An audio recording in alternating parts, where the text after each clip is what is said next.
La Convention théâtrale européenne fête ses 25 ans. C'est la plus grande association en Europe à promouvoir le travail des théâtres publics. Pour cet anniversaire, elle a organisé une grande tournée de printemps. Son bus a sillonné les routes européennes pour s'arrêter dans 7 pays. Chaque ville a son propre thème.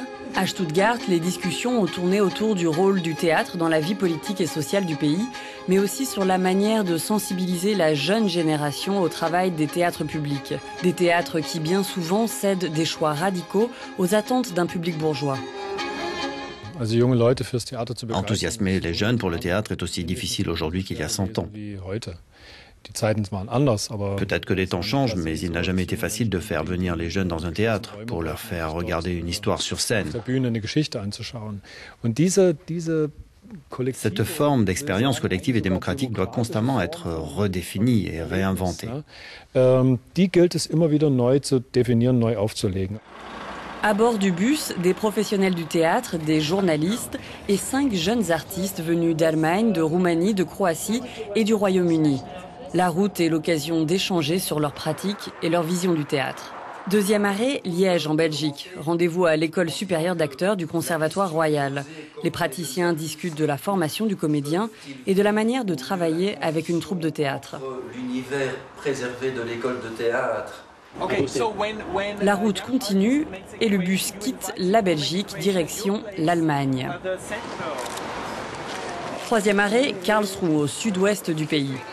Le point focal de la rencontre, l'enfant.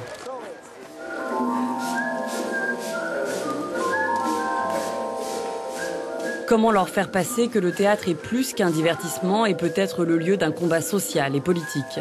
Le théâtre d'aujourd'hui est encore capable et le sera toujours de poser des questions. Pas forcément d'y répondre, mais au moins de les formuler. Il est aussi capable d'intégrer toute forme de nouveaux médias, et c'est ça qui est super. Je ne pense pas que le théâtre puisse mourir juste parce qu'une nouvelle forme de média apparaît. Après l'Allemagne, rendez-vous est pris en Suisse pour voir La chatte sur un toit brûlant de Tennessee Williams.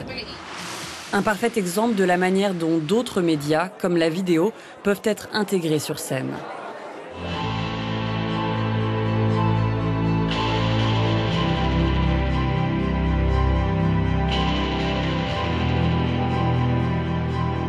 Pour la présidente de la CTE, un vrai effort doit être fait pour attirer les jeunes. À cause des coupes budgétaires, il n'y a pas de place en Europe pour les jeunes artistes, les jeunes acteurs et metteurs en scène. Et je crois que c'est le rôle le plus important de la Convention, prendre soin des jeunes artistes et metteurs en scène et créer une Europe accueillante pour eux.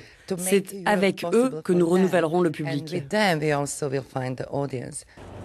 Le bus, infatigable comme ses acteurs, continue sa route à travers les Alpes pour l'Italie.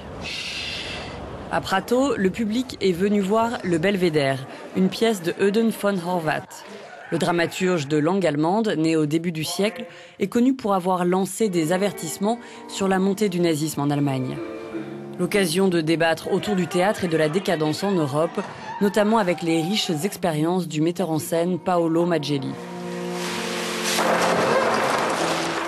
Je crois profondément que le théâtre est le lieu des rêves, un lieu libre, un lieu de liberté où l'utopie a sa place.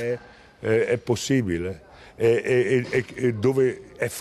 devons apprendre aux gens que dans leur tête, ils sont profondément libres.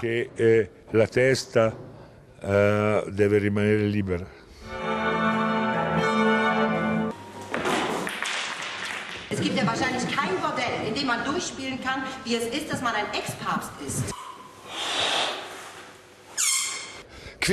Voyager à travers l'Europe et discuter avec des professionnels sur le théâtre d'aujourd'hui, assister à des pièces dans 7 pays européens, cette tournée de printemps est un rêve pour tous les amateurs de théâtre. Wolfgang Spindler aus Prato in Italien, unterwegs nach Zagreb für Euronews.